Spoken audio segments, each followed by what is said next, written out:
मैं रिव्यू करने जा रहा हूं संजय लीला भंसाली की much awaited web series Heera Mandi the diamond Bazaar. और अभी तक आप लोगों ने बहुत सारे रिव्यूअर्स से जो है सुन लिए होंगे कि यह जो वेब सीरीज है बहुत ज़्यादा बोरिंग है, बिल्कुल अच्छी नहीं है, ऐसा है वैसा है, क्या सोचा था क्या निकला, मतलब तमाम तरह की चीज़ें सुन ली होंगी। लेकिन मैं आपको सच कहूँ तो ये सभी लोग जो हैं बहुत ज़्यादा झूठ बोल रहे हैं, क्योंकि इनको ये वेब सीरीज पसंद नहीं आई है।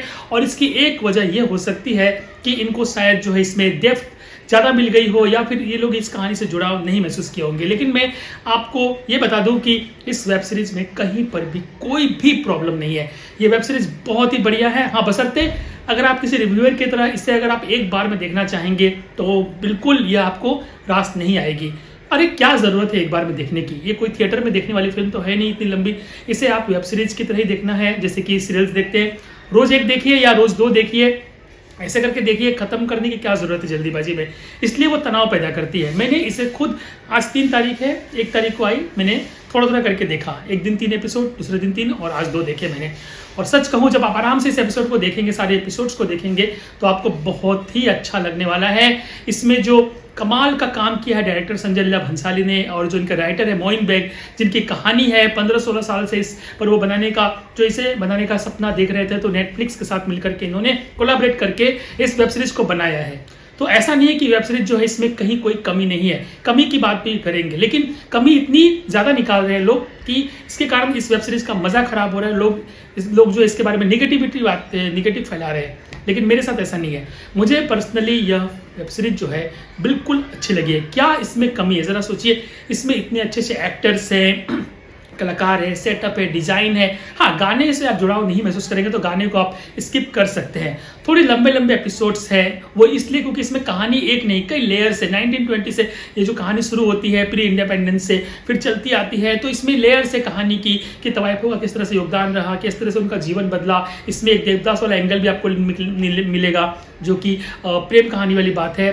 तो ऐसे करके और भी सभी कैरेक्टर्स की अपनी अपनी पर्सनल लाइफ है, उनका अपना एक जो चलता रहता है कहानी के बीच। तो इसीलिए कहानी बहुत लंबी है। हाँ, स्क्रीन प्ले को थोड़ा सा टाइट किया जा सकता था, लेकिन वो भी उन लोगों ने नहीं किया, क्योंकि जो डायरेक्टर संजय लीला भंसाली है वो कहीं पर कॉम्प्रोमाइज़ नहीं करते। अगर आपने उनकी फिल्मों को देखा है तो आप देखेंगे कि वो चीज़ों को बहुत ही शिद्दत से, बहुत तरीके से दिखाने में यकीन रखते हैं। इसलिए उनकी फिल्में सभी से अलग होती है और वो एक जुड़ाव महसूस करा देते हैं। तो यहाँ पर वो चीज़ शायद ज़्यादा निकल कर नहीं आ पा रही, क्योंकि ये कहानी तवायफों की है, उस समय की, उस एरा की है।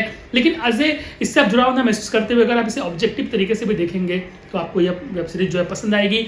मनीषा कोइराला का काम बहुत अच्छा है। इसमें आपका सोनाक्षी सिन्हा ने अभी तक का बेस्ट काम किया है।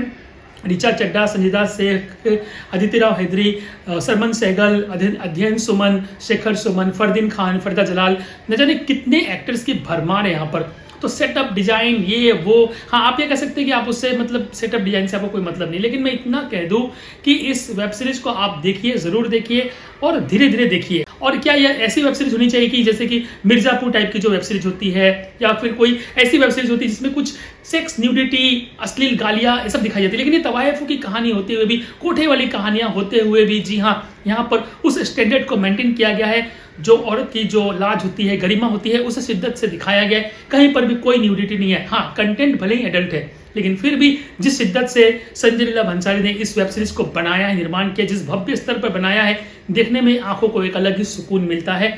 इससे सब लोग जुड़ाव महसूस नहीं करेंगे, ये अलग बात है, लेकिन इसके निर्माण में, निर्देशन में, कलाकारी में, दिखाने में कहीं पर भी कोई कमी नहीं है। इसलिए किसी की बात मत सुनिए। अगर आपने संजय लीला भंसाली की पहले की फिल्मों को देखा है तो आपको अच्छा लगेगा। अगर ऐसा सोचेंगे तो आपको उनकी ब्लैक गुजारिश फिल्म कैसी लगेगी, वो अच्छी नहीं लगेगी, बल्कि वो तो एक मास्टरपीस है।